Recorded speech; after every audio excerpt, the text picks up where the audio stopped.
Los ataques del 11 de septiembre 2001 fueron rápidos en encender la guerra global de América contra el terrorismo. El objetivo principal de este nuevo conflicto era localizar y destruir a los terroristas responsables del ataque del 9/11, con el liderazgo de los Estados Unidos, determinando pronto que el mismo grupo que estaban buscando residía en Afganistán. Durante años, Afganistán había visto el ascenso de los talibanes, un movimiento militante extremista que tomó el control del país con apoyo de Al-Qaeda. A finales de 2001, los Estados Unidos, con la ayuda de líderes tribales anti-talibán, buscaron derrocar al régimen, siendo uno de los objetivos más grandes la ciudad de Kandahar. Bienvenidos a Guerras del Mundo. Afganistán sufrió guerra y pobreza en las décadas previas al 11 de septiembre. Aunque el país era económicamente pobre, no fue hasta finales de los años 70, después de su invasión por la Unión Soviética, que las cosas cambiaron drásticamente para peor. Entre 1979 y 1989, los soviéticos ocuparon Afganistán, enfrentando una fuerte resistencia de los mujahidín, grupos militantes islamistas que se oponían a la invasión y creían que el país debía ser gobernado según las enseñanzas islámicas. Estas fuerzas rebeldes fueron abastecidas con armas e incluso entrenadas por países como Pakistán, los Estados Unidos, el Reino Unido, Irán y China. Pero a pesar de su triunfo final, el daño ya estaba hecho. Afganistán quedó en desorden, destruyendo las escasas estructuras económicas y políticas que alguna vez existieron. Añadiendo al tumulto estaba el hecho de que el conflicto de 9 años había llevado a tantas como 3 millones de muertes civiles y había visto a otros 3 millones de civiles heridos, así como dejando a más de 5 millones de personas sin hogar. Después de la partida de los soviéticos, el quinto presidente de Afganistán, Mohammad Najibullah Ahmadzai, permaneció en el poder, pero finalmente renunció en abril de 1992, poco después de que las fuerzas rebeldes de los mujahidín tomaran la ciudad de Kabul, y fue asesinado 4 años después, en 1996. En los años siguientes, Afganistán cayó en la anarquía. La guerra soviético-afgana había introducido una cultura de armas, drogas y terrorismo, y la antigua estructura política de gobierno y presidente fue reemplazada por los mujahidín, que eran más como poderosas milicias. Aunque los mujahidín habían estado unidos una vez, se informó que estaban políticamente fragmentados, lo que generó desacuerdos sobre los próximos pasos a seguir. La guerra civil prosperó en los años 90 y finalmente surgió el Talibán, tomando el control del país en 1996 y estableciendo el Emirato Islámico de Afganistán. Luego implementaron leyes con interpretaciones estrictas de la ley islámica, prohibiendo el acceso de las mujeres a la educación y amputando extremidades por delitos menores. Ese mismo año, Osama Bin Laden llegó a Afganistán y estableció una base para Al-Qaeda. Con su ayuda, los talibanes se apoderaron de la gran mayoría del país, aunque quedaron bolsas de resistencia al noreste de Kabul y en el noroeste de Afganistán. Afganistán fue puesto en el centro de atención por los medios occidentales y el gobierno de Estados Unidos unía. Después del 11 de septiembre, el asalto del 2001 vio el secuestro de 4 aviones de pasajeros estadounidenses que luego se estrellaron contra varios edificios prominentes, incluyendo el Pentágono y el World Trade Center. Se descubrió que Al-Qaeda, organización terrorista, fue responsable del ataque y algunos de los 19 hombres involucrados fueron entrenados en Afganistán. El 7 de octubre de 2001, en respuesta al 11 de septiembre, el presidente de Estados Unidos, George W. Bush, anunció que habían comenzado los ataques aéreos contra Al-Qaeda y los talibanes en Afganistán, como parte de la guerra global contra el terrorismo. El nombre oficial que el gobierno de los Estados Unidos utilizó para la guerra en Afganistán fue Operación Libertad Duradera, y sus objetivos incluían destruir los campos de entrenamiento terrorista y la infraestructura dentro del país, la detención de líderes terroristas, y poner fin a todas las actividades terroristas. Inicialmente, los Estados Unidos habían exigido que se les entregaran los líderes de Al-Qaeda y los talibanes, incluyendo al líder talibán Mullah Mohammed Omar, pero esta demanda fue rechazada, y así el gobierno de los Estados Unidos comenzó a hacer sus planes de represalia.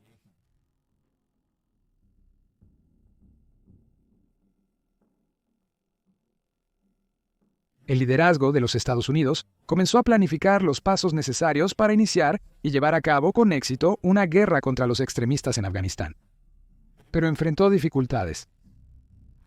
Afganistán era un país vasto, lleno de montañas, desiertos y valles remotos, y establecer dónde y cómo atacar llevó algún tiempo, especialmente porque sabían que los soviéticos habían sido obstaculizados por el difícil terreno y las condiciones climáticas cuando invadieron a finales de los años 70. A finales de septiembre de 2001, un equipo de la CIA apodado Jawbreaker llegó al país y comenzó a trabajar con aliados anti-talibán para establecer un plan sobre cómo derrocar al régimen. La Alianza del Norte y el grupo de pashtunes anti-talibán del sur se convirtieron en aliados útiles para Estados Unidos. Las fuerzas especiales de Estados Unidos y Gran Bretaña pronto proporcionaron equipos y entrenamiento a sus nuevos aliados afganos, y el primer ataque contra los talibanes se lanzó el 7 de octubre de 2001. Durante este asalto, bombarderos de la Fuerza Aérea y la Marina de los Estados Unidos atacaron instalaciones militares y de comunicaciones de los talibanes, así como presuntos campos de entrenamiento. La ciudad de Kandahar también fue bombardeada durante esta operación, ya que albergaba numerosos bastiones talibanes, así como las residencias de no afganos que estaban trabajando con el régimen. Estados Unidos también esperaba golpear al líder talibán Mullah Omar, aunque el objetivo general del bombardeo era neutralizar la defensa aérea de los talibanes, algo que la dirección de Estados Unidos creía que habían logrado al final del asalto. El 19 de octubre, el área alrededor de Kandahar fue allanada durante la Operación Rhino, un asalto conjunto de operaciones especiales llevado a cabo por varias unidades, incluyendo el 75º Regimiento Ranger. El objetivo de la Operación Rhino era asegurar un aeródromo que más tarde sería apodado Campamento Rhino, ubicado a unos 100 millas al suroeste de Kandahar, ya que tomar esta área permitiría a Estados Unidos apoyar un ataque aéreo separado a llevarse a cabo en la casa cercana de Mullah Omar.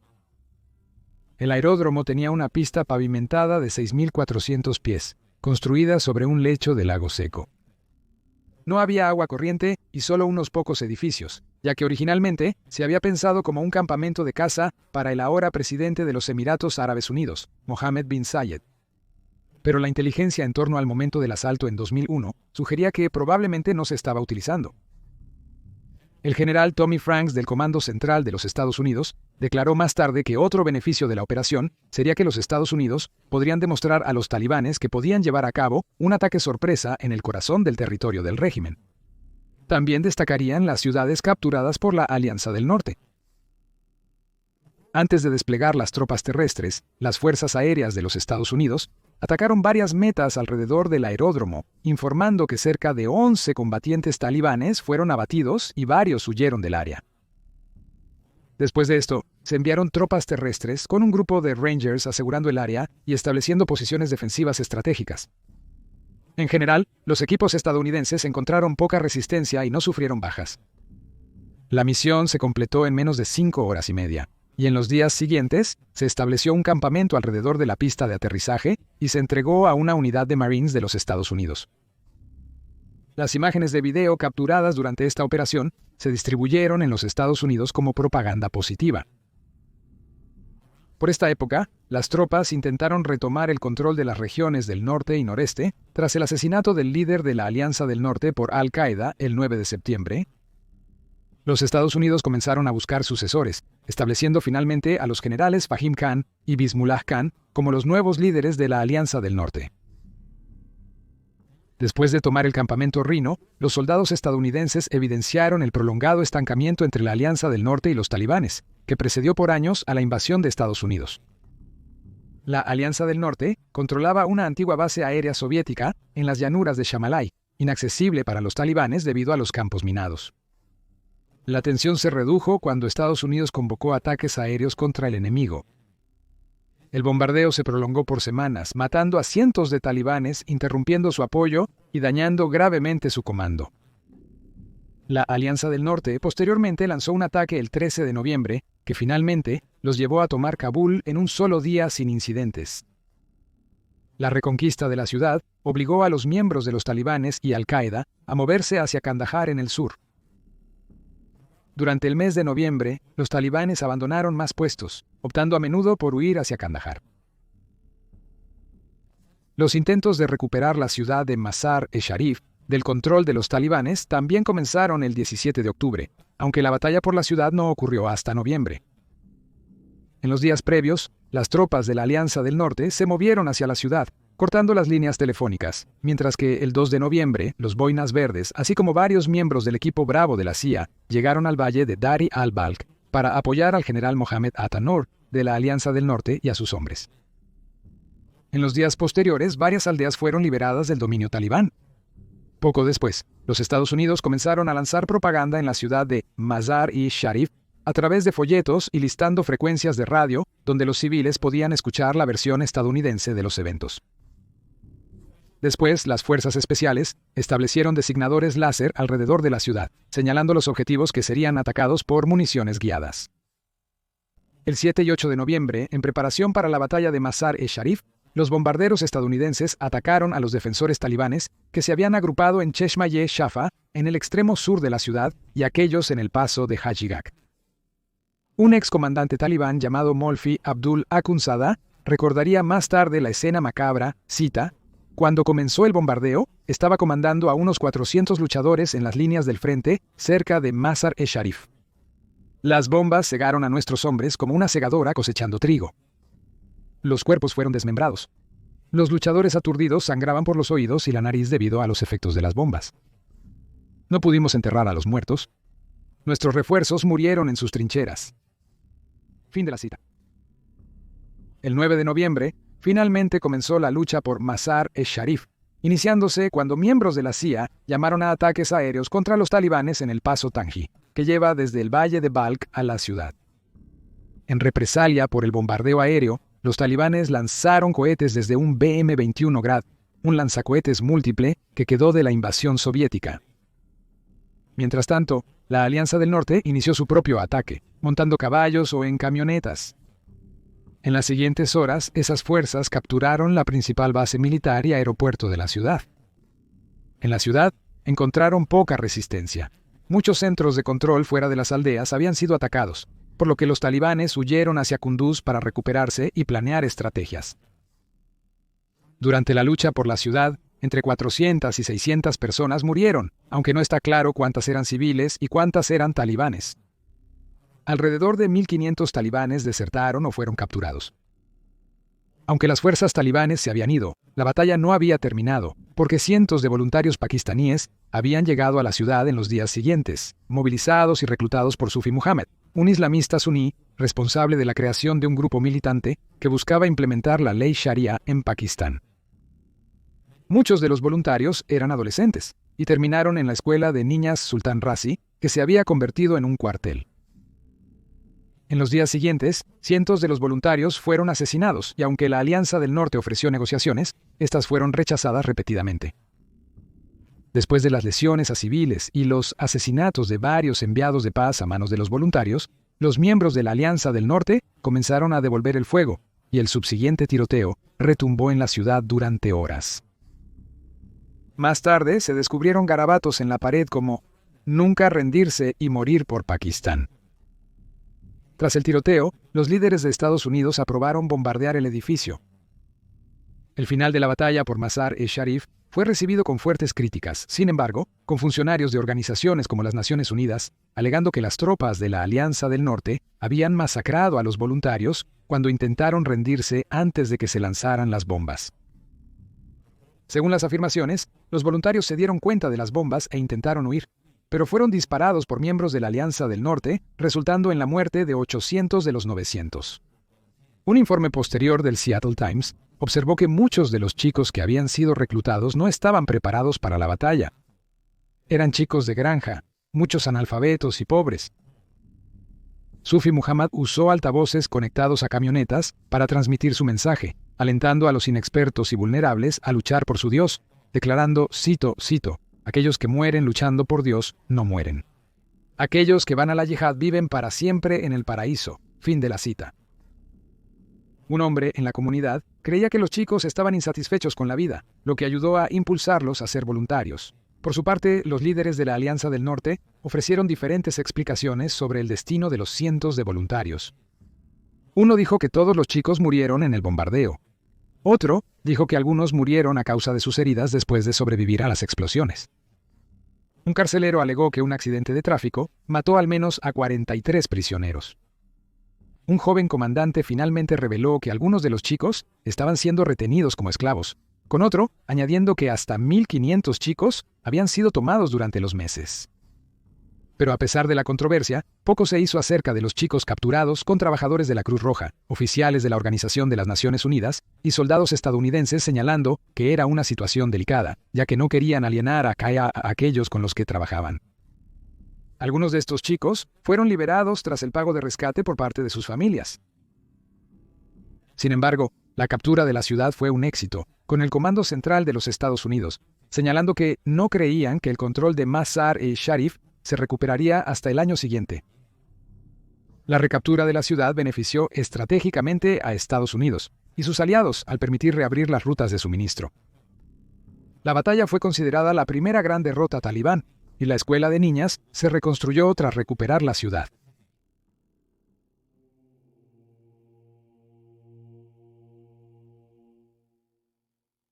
En el sur, Kandahar se volvió el siguiente objetivo de Estados Unidos, que buscaba recuperar la ciudad donde muchos talibanes se habían refugiado. Muchos planificadores militares creían que esta sería la ciudad más difícil de tomar, en parte porque estaba a millas de los bastiones de la Alianza del Norte en el norte del país, pero también porque era el hogar espiritual de los talibanes, así como su centro político. Se especuló que la captura de Kandahar podría retrasarse hasta la primavera, debido a la escasez de aliados afganos de Estados Unidos y Reino Unido en el área. A principios de noviembre, 2 unidades de fuerzas especiales se dirigieron hacia la ciudad desde extremos opuestos, sumando el apoyo de sus escasos aliados disponibles en el trayecto. De los equipos de fuerzas especiales comenzaron su viaje cerca del pueblo de Tarinkot el 14 de noviembre. Aquí se encontraron con Hamid Karzai, un líder tribal que más tarde serviría como el 7º presidente de Afganistán, y en 2001 tenía un pequeño grupo de tropas anti-talibán descritas como 35 hombres bien intencionados, aunque este número eventualmente crecería a 800. Karzai buscó hablar con los ancianos del pueblo y reunir su apoyo, pero apenas 2 días después de su estancia en Tarinkot, los talibanes enviaron a cientos de hombres para quitarle la vida a Karzai, viéndolo como una amenaza para su poder. Aunque Karzai envió a sus propios hombres para repeler el avance talibán, dependía mayormente de los soldados estadounidenses que superaban en número a sus seguidores. Los aviones estadounidenses bombardearon los convoyes talibanes, mientras las tropas en tierra, incluyendo seguidores de Karzai, lucharon contra las fuerzas enemigas. Se informó que los talibanes se retiraron sorprendidos por la rápida respuesta del apoyo aéreo estadounidense. En los siguientes días, las tropas estadounidenses equiparon y prepararon a los hombres de Karzai lo mejor posible en el poco tiempo disponible. Y el 2 de diciembre, tanto las tropas estadounidenses como las de Karzai se movieron hacia el sur, hacia el pueblo de Said al-Imkalei, que contenía un puente que se consideró de importancia crítica. Añadiendo a la presión, estaba el hecho de que a Karzai se le había notificado que serviría como jefe del gobierno interino afgano, y por lo tanto, las fuerzas especiales estaban decididas a asegurar Kandahar y llevar a Karzai a un lugar seguro. Aunque sus hombres pudieron despachar a los soldados talibanes en el extremo este del puente, el puente en sí estaba más fuertemente defendido y no pudieron atravesarlo. Después, Estados Unidos solicitó apoyo aéreo, pero los talibanes mantuvieron el control del puente. En los siguientes días, seguirían resistiendo contra las fuerzas enemigas con la esperanza de hacer retroceder cada vez más a los talibanes. El 4 de diciembre, los aliados afganos comenzaron a prepararse para un ataque total. Tanto los hombres de Karzai como las tropas estadounidenses se amontonaron posteriormente en camiones cargados de armas, y se llamó a los ataques aéreos para atacar la cresta en el lado opuesto del puente, pero los talibanes respondieron con un fuego intenso y sostenido. Poco después, los hombres de Karzai comenzaron a disparar directamente a las fuerzas enemigas, obligándolas a retroceder, y aunque los talibanes buscaron avanzar en el puente, el fuego repetido exigía que retrocedieran una vez más y se refugiaran. Estados Unidos siguió con los ataques aéreos, y en las horas siguientes, los talibanes se dieron cuenta de que no podían avanzar, por lo que empezaron a retirarse. Se retiraron varios kilómetros, dejando que los hombres de Karzai aseguraran el puente. Sin embargo, al día siguiente, Estados Unidos sufrió un revés notable cuando una bomba perdida cayó en medio de su propia posición, lo que resultó en la muerte de 3 soldados y dejó a docenas más heridos. Un nuevo equipo de fuerzas especiales reemplazó al anterior, mientras los médicos atendían a los soldados heridos. En ese momento, fue la mayor cantidad de bajas y el peor incidente de fuego amigo que Estados Unidos había sufrido. Mientras tanto, Karzai estaba ocupado haciendo acuerdos con los talibanes, quienes habían decidido rendir Kandahar. El 6 de diciembre, los aliados afganos empezaron a avanzar hacia el área. El otro equipo de fuerzas especiales, que venía desde el sur, había entrado por el valle de Shin Narai en la frontera con Pakistán el 18 de noviembre, antes de reunirse con el líder anti-talibán Gul Shazai, ex gobernador de Kandahar. En la noche del 21 de noviembre, Shazai envió un pequeño grupo de sus hombres, liderado por su hermano, a la ciudad para negociar la rendición talibán. Todo se fue cuesta abajo cuando llegaron solo para ser recibidos con disparos. Aunque no hubo bajas, Shazai optó por cambiar su ruta en adelante para evitar luchar antes de llegar a la ciudad, para no agotar la energía de sus hombres ni utilizar sus recursos innecesariamente.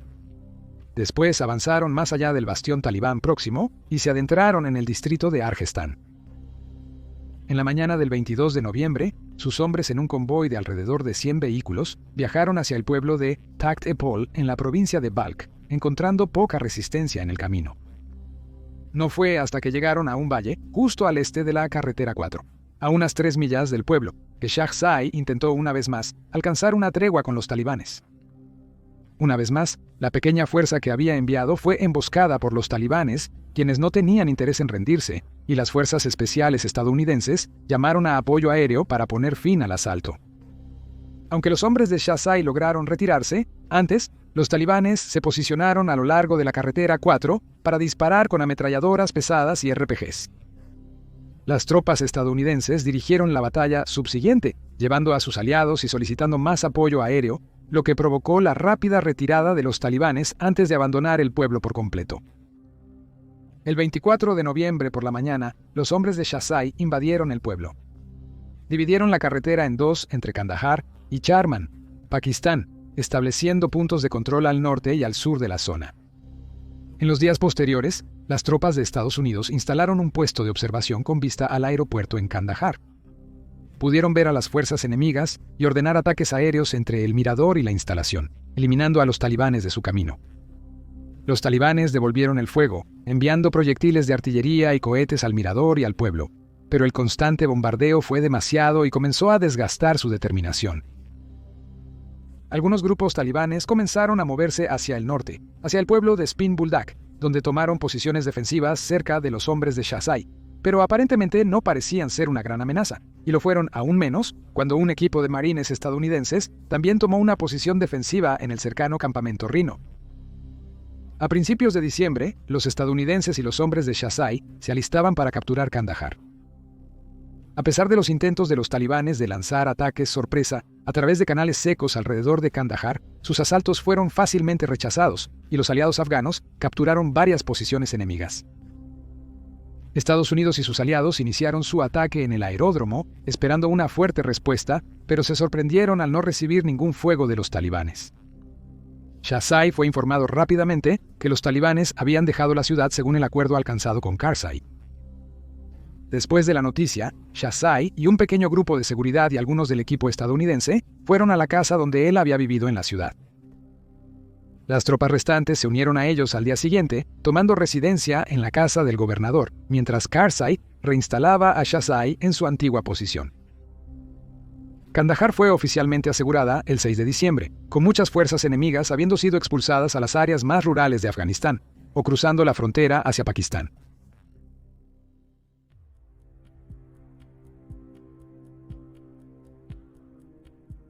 La guerra en Afganistán se prolongó durante otras 2 décadas, y Kandahar fue el objetivo de al menos otros 2 intentos de asalto durante ese tiempo. El primero de estos ataques ocurrió el 7 de mayo de 2011, cuando los talibanes lanzaron una ofensiva en un intento de retomar el control de la ciudad. El conflicto es considerado el mayor ataque talibán del año, provocando más de 40 muertes y causando al menos 50 personas heridas. También señaló a los Estados Unidos y a aquellos en Afganistán que se oponían a los talibanes que la pérdida de Osama Bin Laden días antes no había disuadido a los grupos insurgentes y que tampoco se vieron afectados por una pérdida de personal durante los 10 años anteriores. A primera hora de la mañana del 7 de mayo de 2011, miembros de los talibanes lanzaron RPGs a la oficina del gobernador antes de llevar a cabo más ataques en puestos avanzados, edificios policiales y oficinas locales. La gran mayoría de estos delitos utilizaron suicidas con bombas, pero también había soldados armados ayudando en el plan. Durante 2 días, los talibanes sembraron el caos en Kandahar, bombardeando edificios, hiriendo a civiles y policías y matando a otros afganos. No obstante, el enemigo enfrentó gran resistencia y al final fue expulsado de la ciudad. La policía afgana acorraló a más de 20 militantes en un hotel, eliminando a todos excepto a 2. No obstante, los 2 últimos persistieron. La policía disparó a un agresor, mientras que el otro, con un chaleco suicida, se suicidó. Un portavoz de los talibanes señaló que los ataques no fueron como se teorizó en represalia por la muerte de Bin Laden. Simplemente eran parte de los planes talibanes.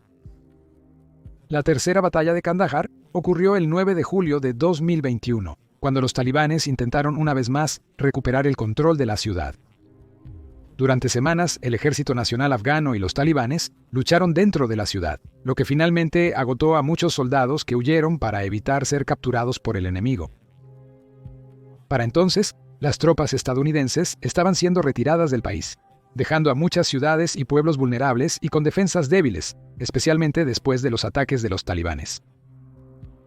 Los intentos de mantener a los talibanes fuera de Kandahar se vieron obstaculizados por civiles atrapados en fuego cruzado. 11.000 familias fueron forzadas a trasladarse a campos de refugiados. El 5 de agosto se recomendó a los civiles evacuar la ciudad. La falta de alimentos, armas y municiones contribuyó en gran medida a la erosión de las defensas afganas. Y para el 15 de agosto los talibanes habían atravesado las defensas restantes y Afganistán se había derrumbado.